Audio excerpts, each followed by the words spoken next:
Filosofia. Philosophy. Filosofia. Oi pessoal, damos início a nossas aulas, continuando as nossas aulas sobre metafísica. Desta vez vamos avançar um pouquinho sobre as aventuras que a metafísica teve desde o surgimento e a influência do cristianismo na Europa e portanto na América também, né? E bem como a crise que gerou a metafísica na entrada da modernidade. Então vamos lá, o que nós estudaremos é que o cristianismo ele ganhou grande força porque ele inicialmente se apoderou das teses filosóficas para dar um pouco de racionalidade àquelas teses do Deus único, de um Deus que provém tudo. E também, ao mesmo tempo, eles difundiram a ideia de uma religião salvacionista para todos os povos e criaram uma nova forma de fazer isso no mundo, que é através da evangelização. Nenhuma outra religião anterior à religião cristã trabalhou a concepção de uma religião universal e que poderia ser propagada e conquistar adeptos em outras religiões ou em outros lugares. O cristianismo deixou de ser uma religião apenas de um povo, como por exemplo era o judaísmo, que é do povo judeu, como o hinduísmo, dos hindus e outras religiões que eram voltadas para si próprio numa continuidade familiar, sem evangelização extrafamiliar. Então o cristianismo se torna uma religião oficial do Império Romano e, portanto, buscou uma metafísica própria, baseado na conciliação entre as ideias filosóficas racionais e da fé da religião. E a questão era harmonizar esses dois aspectos, da fé e da razão. Então a filosofia moderna abalaria essa conciliação da fé e da razão quando Hume questiona a possibilidade ou não de uma metafísica. Ele falou, se você associa tudo meramente a nomes gerais para explicar as coisas, você apenas tem uma certa confiança que você conhece as coisas. Ele achava que a metafísica então não existia, não haveria como conhecer o ser em si. E Kant, na Idade Moderna, também vai tentar provar que é possível uma nova metafísica, que a gente vai ver em outra oportunidade. Então vamos lá. O cristianismo então surge como evangelização, como um credo nacional judaico, inicialmente, passa a espalhar pelo mundo, porque poderia ser apropriado por outras pessoas. As palavras de Cristo são tidas como palavras para todos os seres humanos, visto que ele representava a voz do Deus único, né, de um Deus sobrenatural.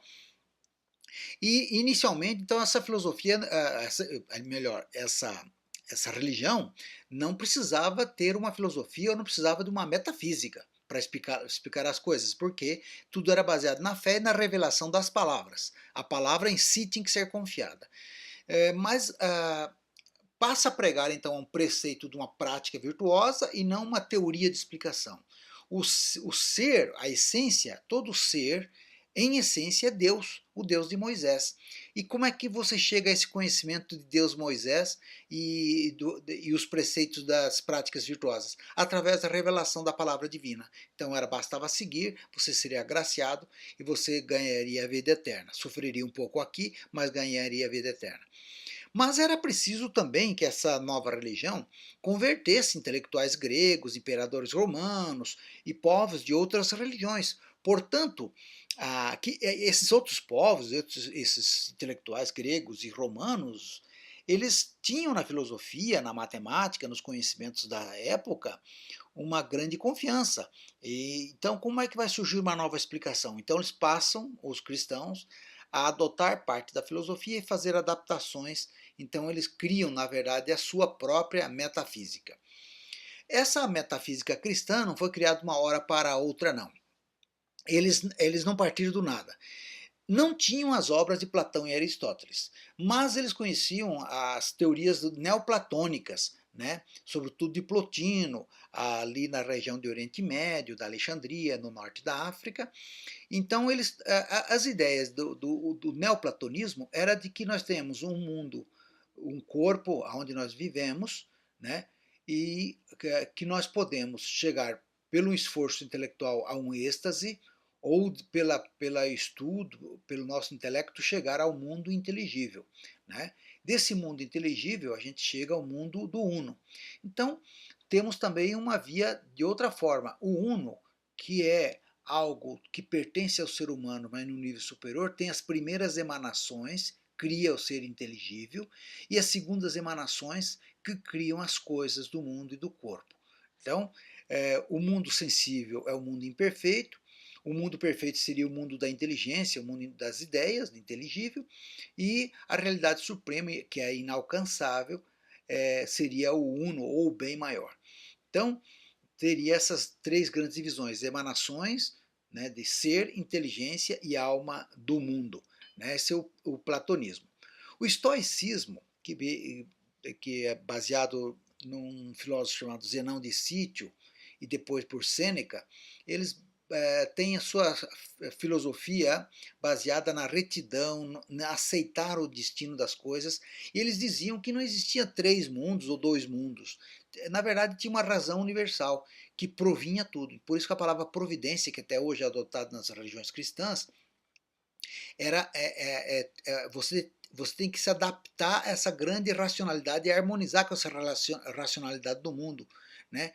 Pela ação moral, renunciar aos instintos e aceitar essas questões da providência. Então, aqui, por você ter uma ideia, o cristianismo pega do estoicismo o jejum, as penitências, é uma forma de harmonizar pela ação moral, renunciar a instintos, fazer sacrifícios para chegar a se aproximar de Deus. Né? Também o gnosticismo trabalha a ideia de que o mundo é dividido em bem e mal. O divino é o bem, é o perfeito, e o mal é a matéria e o corpo. Também o cristianismo vai adotar esse conhecimento que o corpo do homem tem o pecado original, então o nosso corpo ele é o pecado em si, mas fazendo um esforço você vai se libertar do pecado. Então essas três frentes, né, essas três frentes vão influenciar muito o cristianismo. Então, do neoplatonismo, pegar a ideia de que existe um ambiente material e um ambiente espiritual bem dividido. Né? As primeiras emanações vêm da Trindade, Deus, Pai, Filho e Espírito Santo, num só. E as segundas emanações são os anjos, né? A criação dos anjos, querubins, serafins e tudo mais.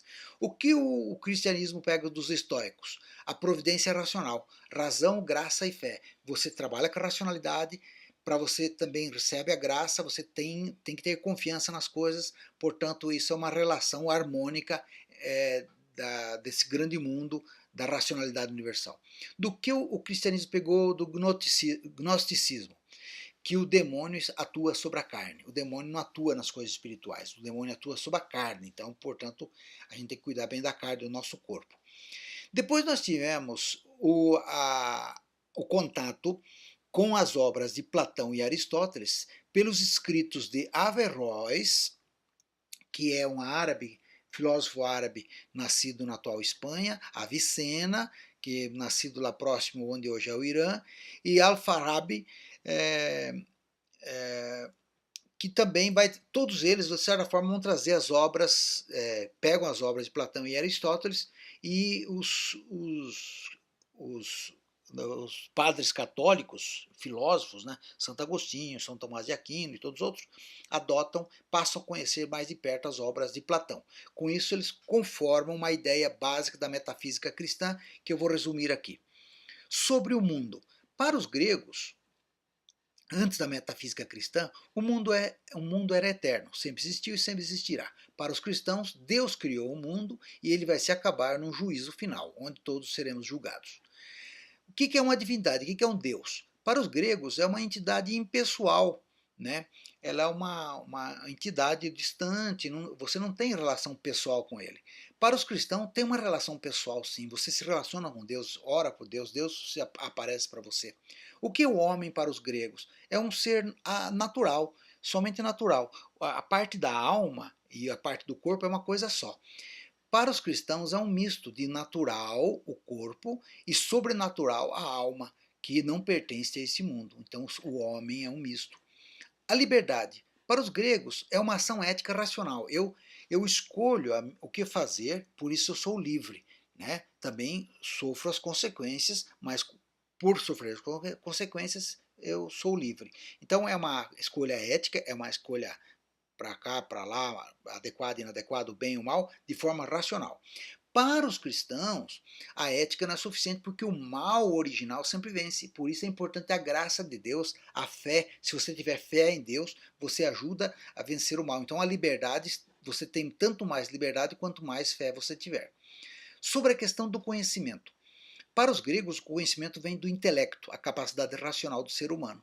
Para os cristãos, depende da fé e da revelação de Deus, porque a nossa mente, ela está inabilitada para o conhecimento verdadeiro.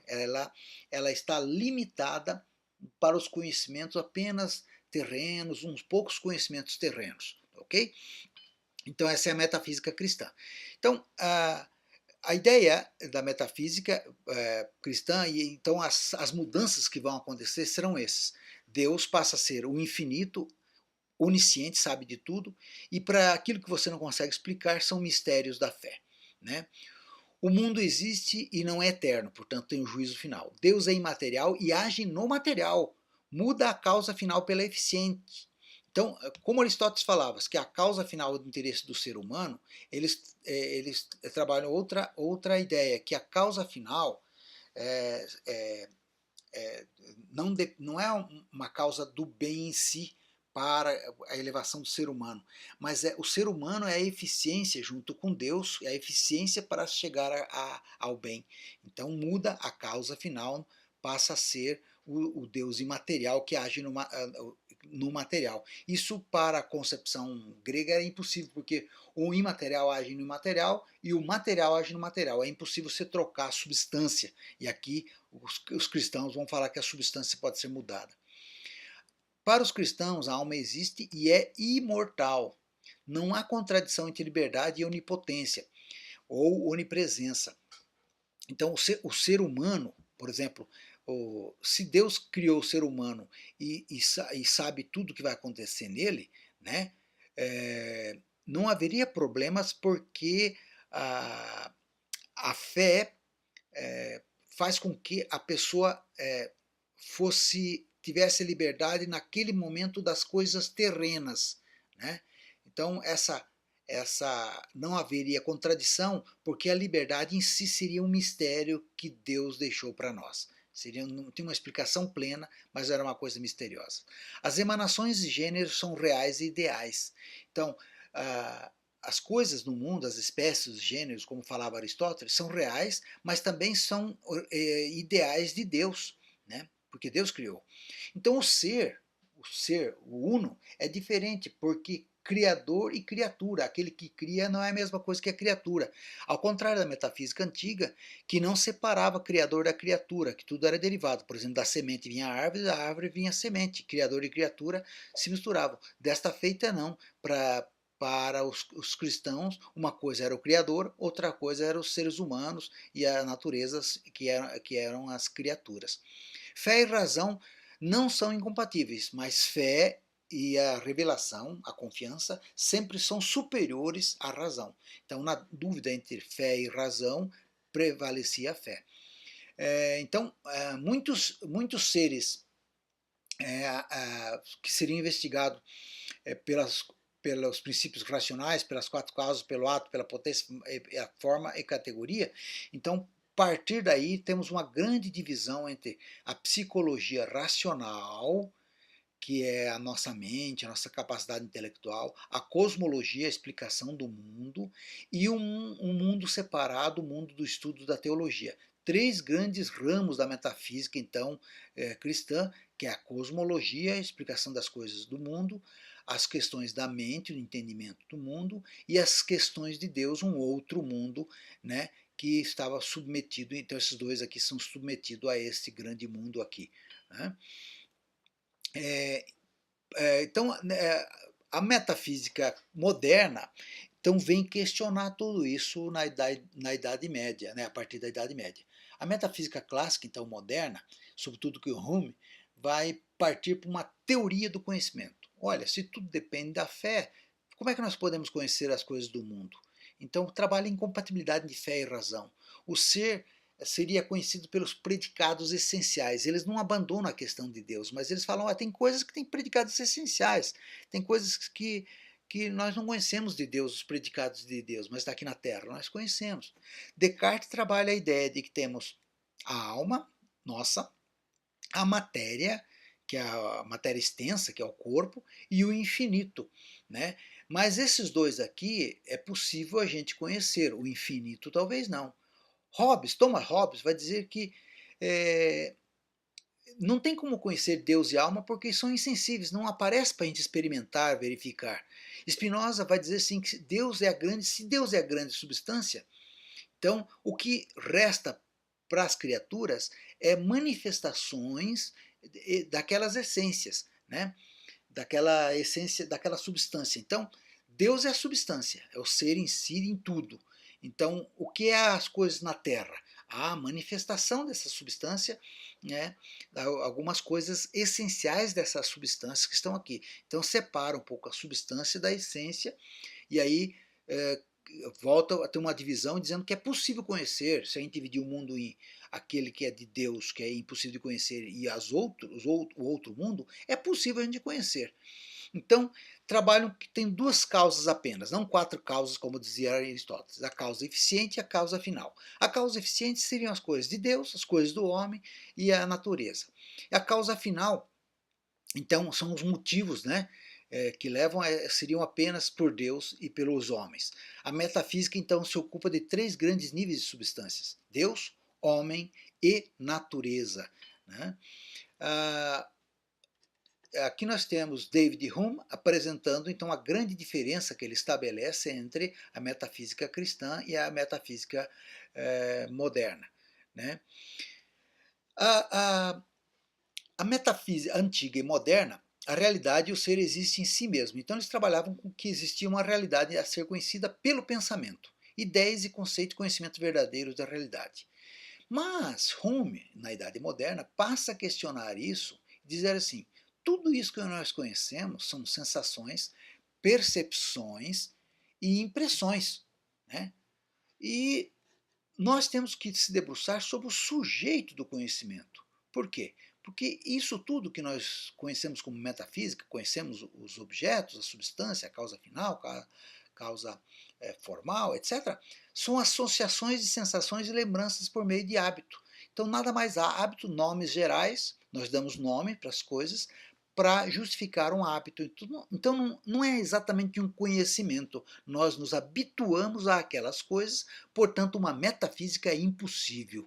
Então, essa grande controvérsia que Hume traz para a metafísica, dizendo o seguinte: tudo a gente conhece pelo hábito. Vou dar um exemplo aqui bem simples. Todos nós sabemos que antes de ontem o Sol nasceu, ontem o Sol nasceu, hoje o Sol nasceu, portanto, por hábito, amanhã o Sol vai nascer. Agora, eu tenho conhecimento que o Sol vai nascer amanhã. Para Hume, é uma confiança que eu tenho que o Sol vai nascer. Por uma questão de hábito, a minha confiança aumenta muito que o Sol vai nascer amanhã. Mas eu não tenho conhecimento em si. Portanto, a metafísica, o conhecimento, o Sol vai nascer amanhã, né? Esse conhecimento forte do ser, eu não consigo ter em relação ao ser em si, aquele fato do Sol vai nascer amanhã, né? Agora eu posso, a partir disso, começar a questionar sobre o sujeito do conhecimento. Então, realmente, Hume faz um questionamento sobre o sujeito pode conhecer, como pode conhecer e como é esse saber e conhecer. Então, muda-se, nós temos aqui uma pequena mudança, já começa a surgir uma pequena mudança do pensamento, que é possível conhecer as coisas estão ali, existem de fato, para um questionamento se eu consigo conhecer. Lentamente vai criando uma nova metafísica, então. É isso, gente. Então, lembrando, os cristãos se apoiaram no neoplatonismo, no gnosticismo, né, nos estoicos, e depois, através de Avicena e Averroes, nos conhecimentos de Platão e Aristóteles, para criar uma nova metafísica em que dividia o mundo em sobrenatural e mundo natural, e que o conhecimento dependia muito do ser, né, o que é a grande substância. Aí, na Idade Moderna, vai ter a crise, começa o questionamento de Hobbes, de Descartes, que trabalham a ideia de que existe o infinito, existe o mundo intelectual e o mundo terreno, a cosmologia, que esses dois podem ser de alguma forma conhecidos sim, né? Há uma possibilidade de conhecimento. E Hume vem falando, olha, eu acho que conhecimento não é tão possível assim, é apenas hábito que a gente tem, se acostumou a dar nomes para as coisas que se sucedem e a gente acha que conhece, mas duvido muito que a gente conhece. Então a metafísica seria impossível. Valeu, gente. Até a próxima aula. Tchau.